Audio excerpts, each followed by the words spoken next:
প্রেমের কোনো সমাপ্তি নেই। সময়ের নিয়মে হয়তো তা ধুলোচাপা পড়ে মনের কোনো এক গোপন কোণে। কিন্তু জীবন যখন আমাদের আকস্মিকভাবে এমন কারো মুখোমুখি দাঁড় করিয়ে দেয় যাকে একসময় আমরা সব থেকে বেশি ভালোবাসতাম, তখন সেই ধুলোবালি এক নিমেষেই উড়ে যায়। বিশ্বকবি রবীন্দ্রনাথ ঠাকুরের হঠাৎ দেখা তেমনই দুটি হৃদয়ের নিঃশব্দে কেঁদে ওঠার গল্প, যেখানে মুখ ফুটে সব কথা বলা যায় না, অথচ চোখের ভাষায় প্রকাশ পায় এক জীবনের সব নিঃশব্দ অভিমান। রেলগাড়ির কামরায় হঠাৎ দেখা, ভাবিনি সম্ভব হবে কোনোদিন। আগে ওকে বারবার দেখেছি লাল রঙের শাড়িতে, ডালিম ফুলের মতো রাঙা। আজ পরেছে কালো রেশমের কাপড়, আঁচল তুলেছে মাথায়, দোলন চাপার মতো চিকন গৌর মুখখানি ঘিরে। মনে হলো কালো রঙে এক গভীর দূরত্ব ঘনিয়ে নিয়েছে নিজের চারদিকে, যে দূরত্ব সর্ষে ক্ষেতের শেষ সীমানায় শাল বনের নীলাঞ্জনে। থমকে গেল আমার সমস্ত মনটা। চেনা লোককে দেখলেম অচেনার গাম্ভীর্যে। হঠাৎ খবরের কাগজ ফেলে দিয়ে আমাকে করলে নমস্কার।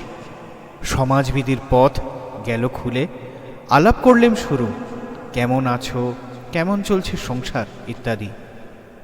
সে রইল জানলার বাইরের দিকে চেয়ে, যেন কাছের দিনের ছোঁয়াচ পার হওয়া চাহনিতে।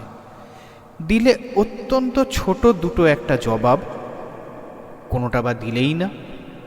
বুঝিয়ে দিলে হাতের অস্থিরতায়, কেন এসব কথা, এর চেয়ে অনেক ভালো চুপ করে থাকা। আমি ছিলাম অন্য বেঞ্চিতে ওর সাথীদের সঙ্গে। একসময় আঙুল নেড়ে জানালে কাছে আসতে, মনে হলো কম সাহস নয়। বসলুম ওর এক বেঞ্চিতে। গাড়ির আওয়াজের আড়ালে বললে মৃদুস্বরে, কিছু মনে করো না। সময় কোথায় সময় নষ্ট করবার? আমাকে নামতে হবে পরের স্টেশনেই। দূরে যাবে তুমি, দেখা হবে না আর কোনো দিনই। তাই যে প্রশ্নটার জবাব এতকাল থেমে আছে, শুনব তোমার মুখে।